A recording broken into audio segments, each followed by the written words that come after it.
el trimestre y los accionistas era terrible, había muchas cosas que ponían mucha más presión, pero que también generaban mucha más pasión, porque descubrí un montón de gente que estaba disponible para responder ante esas crisis.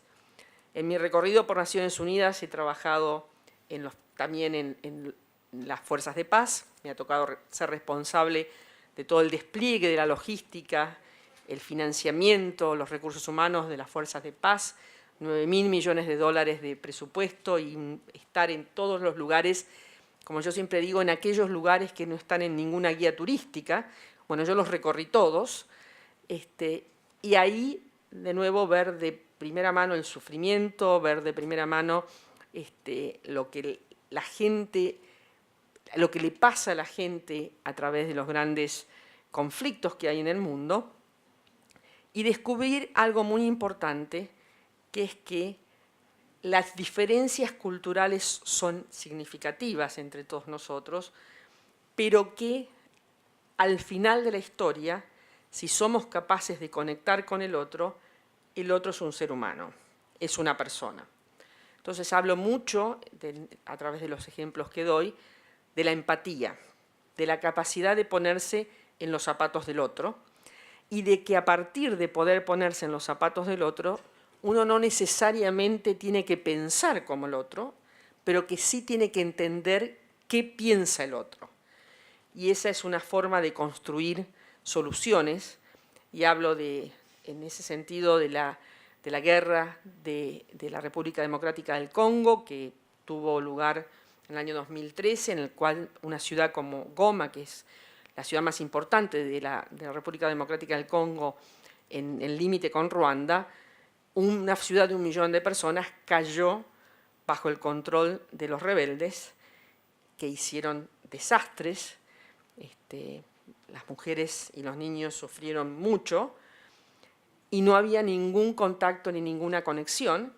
Y como fui hasta Goma, que estaba sitiada, viajé allí, llegué en helicóptero y estuve 4 horas sentada hablando con el jefe rebelde, el general Makenga. Y de nuevo, no porque yo pensara como el jefe rebelde, pero me parecía que había que hacer el esfuerzo de ir, hacer el recorrido extra para entender, y de repente para lograr lo que se logró, que fue un cese al fuego que terminó en un acuerdo. Entonces, la empatía, el ponerse en el lugar del otro, el tener la flexibilidad de tomar las nuevas alternativas que vienen en nuestro camino. El tren no siempre pasa 2 veces, si se da esa oportunidad, tomarla. El trabajar y el trabajar, hablo mucho de que la pasión viene con el trabajo también. En algún lugar del libro cuento una anécdota de Dalí, que probablemente algunos conozcan. A Dalí le preguntan de dónde le viene la inspiración y cómo es que se inspira, y Dalí dice: normalmente cuando viene la inspiración me encuentra trabajando. Entonces, insisto mucho en eso de dedicarse, de buscar el estar permanentemente mejorando, perfeccionando, el que si uno se decide a lanzarse a algo nuevo y aprovechar esa ocasión, esa oportunidad, ese reinventarse, junto con eso viene el aprender las cosas nuevas y el obligarse a hacer ese aprendizaje. Hablo mucho de las culturas de las organizaciones, para los que se dedican a los temas de administración de empresa, y cómo es importante el entender la cultura de la organización y entenderla para cambiarla o para adaptarse, y el saber cuándo es necesario, cuando uno está liderando un proceso, hasta dónde es necesario escuchar en la toma de decisiones y en qué momento es importante tomar la decisión. Siempre digo que una cosa es darse el tiempo para hacerse la composición del lugar en lo que uno tiene que decidir. Eso es fundamental, porque si no uno es autoritario. Pero si se da demasiado tiempo en escuchar, uno es diletante. Entonces el balance entre el escuchar y el hacer es una característica que me parece fundamental en los líderes. Y todo esto que cuento, hilvano, en los distintos momentos, incluyendo algunas experiencias como canciller, apuntan a destacar, como les digo, distintas condiciones del liderazgo que a mí me parecen fundamentales, y lo más importante de esas condiciones es el reconocer que no hay nada que uno pueda hacer sola. Todo lo que uno hace lo tiene que hacer en equipo, y que el trabajo fundamental es ser capaz de generar ese equipo, ese espíritu de equipo, a donde el tener una visión del objetivo compartida hace que los resultados puedan darse y se genere esa pasión porque los resultados se den. Esto lo hago de manera coloquial, de nuevo, tratando de mostrar estas experiencias de vida mía y poniendo un énfasis muy grande en lo que yo creo que es en este siglo absolutamente impostergable, que es la visión del liderazgo femenino. Un liderazgo que me parece es fundamental para la sociedad, no para las mujeres. Las sociedades tienen que darse a sí mismas capacidades de resolver sus problemas y se las tienen que dar a partir de entender la propia diversidad de las sociedades. Y la primera diversidad es la diversidad de género. Somos mitad y mitad como sociedad.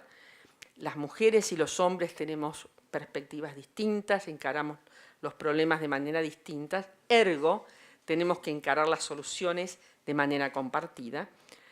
Y hago mucho énfasis en eso, y como hablo mucho de la empatía, digo que la empatía es una característica que, no digo que sea una característica solo femenina, pero que prevalece mucho en las mujeres. Entonces esa es una forma de contribuir al armado del equipo, a la búsqueda del resultado, a esa pasión que nos lleva a cambiar las cosas de manera profunda y con una visión que a mí me parece fundamental, que es la consistencia entre lo que uno es, entre sus propios valores y lo que uno hace. Por eso la mezcla hasta un cierto punto de lo público y lo privado, y el hablar de mi familia y el hablar de mis padres, porque eso es lo que me ha hecho ser lo que soy, pero eso ha hecho que yo haga lo que hago de la manera que soy. Y el poder decir, como digo, que una de mis grandes satisfacciones es volver a mi barrio, que era un barrio obrero, y poder juntarme con los amigos de allá lejos y hace tiempo, es una parte fundamental de este hilvanado de historias. Entonces, no les voy a contar todo el libro, porque lo que quiero es que lo compren, pero no solo quiero que lo compren, porque por supuesto me va a encantar ver que el libro tiene tracción, sino porque me parece que les da una ventana de lectura del mundo, muy chiquita, muy de historias personales, como les dije, pero con una visión y una perspectiva distintas, y más que nada en un momento complejo de nuestro país, donde muchas veces nos preguntamos a dónde están las posibilidades. Creo que nos da a todos, hombres y mujeres, pero sobre todo a las mujeres, el incentivo de creer que las cosas son posibles. Y son posibles si uno se empeña, si uno tiene la determinación de llegar, pero tiene la determinación de llegar a algo que reconoce como objetivo y después es capaz de decir los resultados están dados porque le puse la pasión. Con esto voy a cerrar la introducción porque siempre hay muchos acá que saben esto, a mí no me gusta hacerla larga.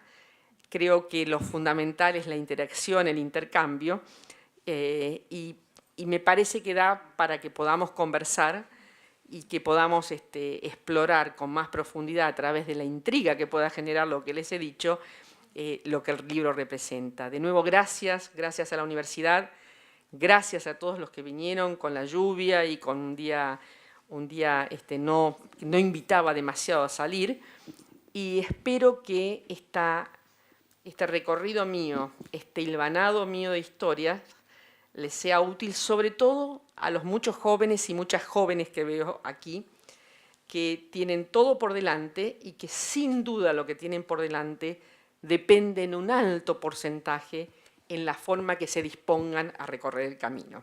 Así que muchísimas gracias.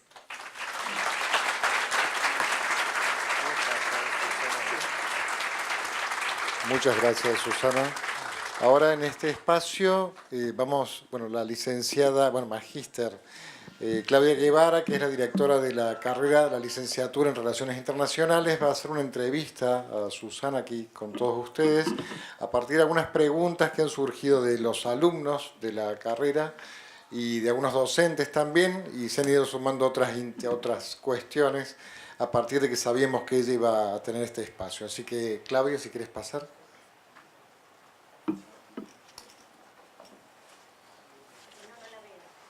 Sí, en realidad las flores están bárbaras. Sí, están medias grandes. Pero... Hola, ahí está. Bueno, Susana, bienvenida a Universidad Siglo XXI. Bienvenida a este living. Es un honor para nosotros que tanto usted como el Grupo Editorial Planeta hayan elegido esta casa de altos estudios para hacer la presentación de su libro Pasión por el resultado, el liderazgo femenino ante las grandes decisiones. Bueno, una primera pregunta, algo usted ya venía diciendo, la primera pregunta que tenía, pero ya lo explicó un poco, es cómo usted explica qué es el resultado final, la clave para lograr que las cosas sucedan en el sentido deseado. Bueno, primera cosa es que yo descubrí, y probablemente los cambios que tuve en mi vida, y conté algo de esos, me hicieron descubrir que siempre hay un resultado a lograr. Y esto es así en la vida personal, en la vida laboral, en la vida de pareja, en todo lo que uno hace.